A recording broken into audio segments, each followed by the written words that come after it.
Hey Rock-afire fans, today I want to go over something I've spent about the past year looking into and researching.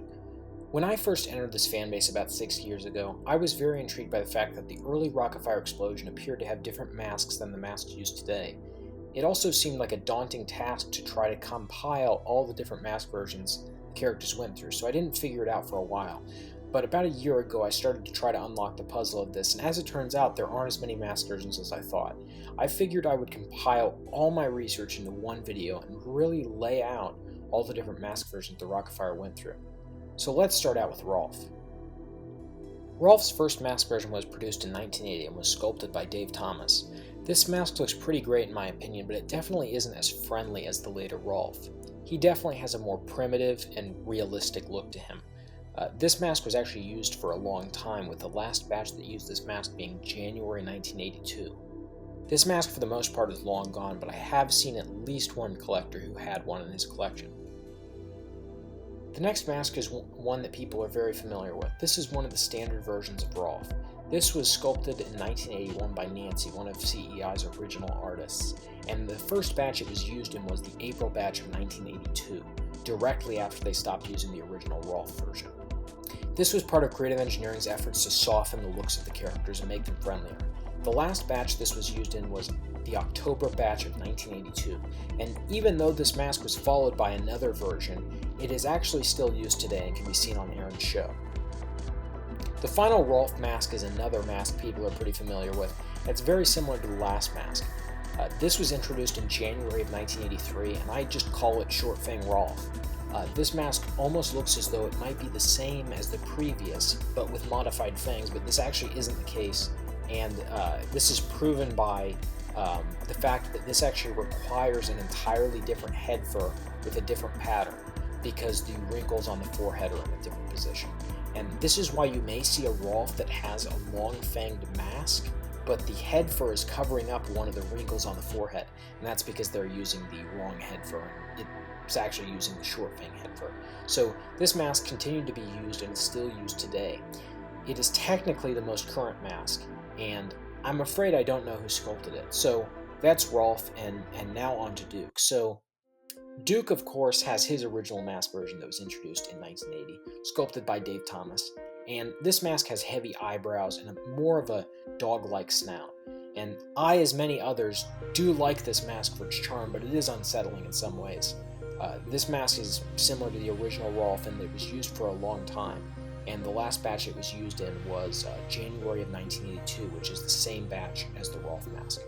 Unfortunately, it doesn't seem like any of these masks exist anywhere in private hands or collectors, but hopefully one does show up at some point. Next, we have the current Duke mask. This is another mask sculpted by Nancy in 1981. It first began use in the batch of April 1982. This mask is far friendlier looking than the original, so this is the mask you see on everyone's Duke, and there really aren't any other mask versions besides these two for Duke. Now with Fats, this is one that I was sort of concerned about because I thought his face was so intricate that I wouldn't be able to figure out how many mask versions he had, but I did figure it out. And again, Fats started out with his original mask version in 1980, and a fun fact about this mask is it actually requires a different head shell, because originally Fats' head was larger. And this was sculpted by Dave Thomas, and it's really a realistic gorilla mask.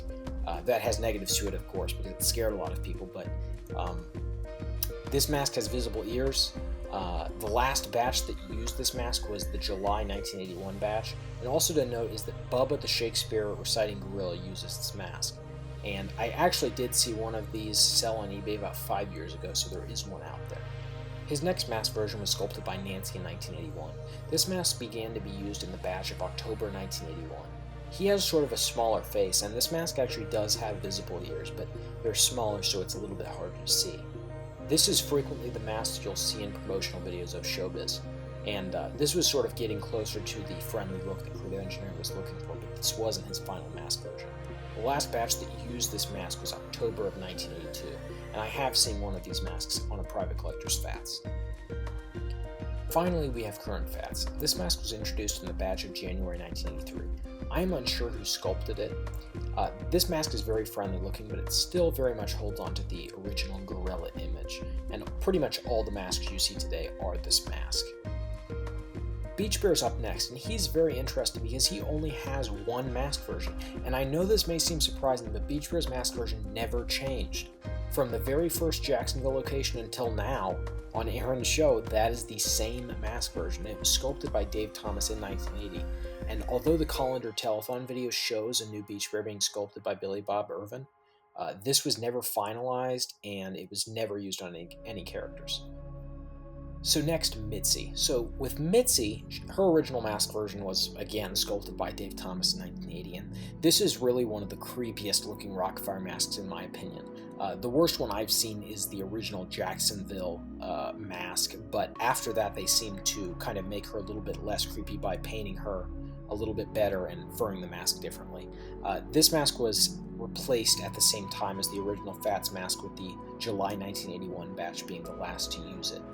This is another situation like the original Duke, where unfortunately I've never seen one of these masks pop up, so it's fairly unlikely that one exists.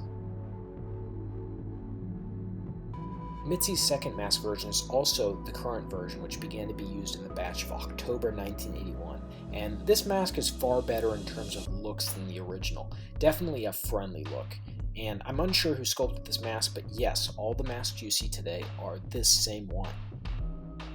Now, Billy Bob is interesting, and he is the most complex character when it comes to mask versions because he has 5. Let's start out with the first one, which was sculpted for the Hard Luck Bears Billy Wilbur by Dave Thomas in 1980. And you may say the Hard Luck Bears were made in 1979. This doesn't make any sense, but the Hard Luck Bears has some complex things surrounding it, including the fact that the Hard Luck Bears show has 2 mask versions. I won't get into that in this video because it's pretty complex and would take a long time to explain, but yes, Billy Wilbur had 2 mask versions, and Billy Bob shared the second mask version with it, so this mask was used for a very short period and stopped being used after about the first 18 shows, which was October 1980. This may have to do with the fact that he looks quite concerned with those heavy eyebrows. I really like this mask, and I know a lot of others do too, but he is the mascot, so I think they prioritize changing him and making him friendly. So I've never seen any of these masks out in the wild, and I think the only shot of one existing would be in a Hard Luck Bears show that still has one. Next, we have the main Billy Bob mask version everyone knows and loves, but there is a catch to this, and I'll explain that soon. So this mask version was sculpted sometime around late 1980, possibly early 1981 by Billy Bob Irvin, who Billy Bob is named after. And this is the main Showbiz mask version, and it began to be used in the batch of January 1981. I really like how this mask looks and think it's one of the best ones they ever produced. Now, there is a catch to this mask, and that is that it is not the one that is used currently. It may look extremely similar, but they are not the same mask, and I'm not sure exactly when this mask stopped being used, but it was sometime around 1994.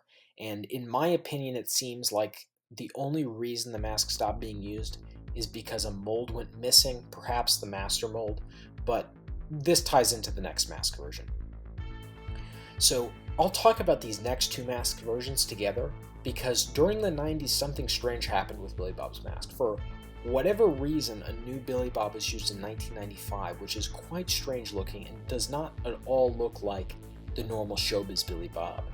And this mask was used throughout the 90s at many venues. I think this is one of the worst masks creative engineering ever produced, but luckily its use was somewhat limited in that around 1997 it appears they stopped using it. And so that ties into the current mask version. So another mask version for Billy Bob was sculpted in the 1990s, sometime around 1994 to 95.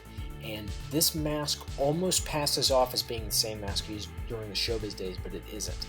It is actually sculpted over the original Showbiz mask, so that explains a lot of it. But the nose is bigger, the tooth is thicker, the lip is more swollen looking. It's not quite as nice of a mask. Now, here's an interesting side note. There was another version of Billy Bob sculpted around 1981, and I call this mask Crow's Foot because of the wrinkles on the sides of the eyes. This mask was never used and actually can't even really be used because the mouth is far too shallow and the creases on the side of the face are non-existent, which leads the mask to be under a great amount of stress. It's a faulty design, and I assume that's why this mask was never officially used. However, during the 90s this mask was accidentally used a few times, such as in the Adventure Landing show, Tweetsy Railroad's original Billy Bob mask, Rock-afire pizza, and a hotel in Israel. But this quickly stopped, and all those masks developed almost immediate tears because of this faulty mask design. Looney Bird is the last main character to discuss. His first mask version is the same mask version used by Looney Bird and the Hard Luck Bears. This mask was sculpted by Billy Bob in 1980. It was used very temporarily, maybe only for the first 2 batches. It has a wider looking beak that's slightly different than the next version, although they look pretty similar. They definitely stopped using this mask around the beginning of 1981, although I don't have an exact date. I have not seen any of these masks out there yet. Next is Looney Bird's second mask version, which I effectively call Short Beak Looney Bird, even though this mask is actually not shorter, but rather wider than the next one. The mouth lever used is the same. So this mask began use sometime around early 1981, and I would consider it an early mask version. It was likely sculpted by Billy Bob, although I can't confirm this 100%. The mask is far different than the current mask and looks crazier, perhaps more fitting for a drunken bird. I believe Billy Bob's Wonderland had one of these masks about 10 years ago, and this mask was used for a very long time, and the last batch that used it was January of 1983. Finally, we have current Looney Bird. This was sculpted by Nancy, and it was introduced in the May 1983 batch, so it was very late, and this was the second to last batch produced. This mask is a little bit more bird-like than the last and has a charm of its own, but I do prefer the previous mask more. This is the mask that everyone uses today, and it hasn't changed. A few extra things to note are prop characters. For example, the sun had an early mask version and a later mask version, but the moon never changed. Uncle Clunk had an original mask version that never made it into production, which had a stranger looking nose and chin. If you're really looking for a date to really sort of solidify when the Rock-afire was standardized in terms of looks, I would really say the batch of April 1982. Although Fats and Looney Bird don't have their final masks, this is really when the show looked like what we think of the Rock-afire as. And again, just in closing, this took me a lot of research over the past year and a lot of help from others figuring this all out. And if you guys are interested in more sort of historical videos like this, let me know.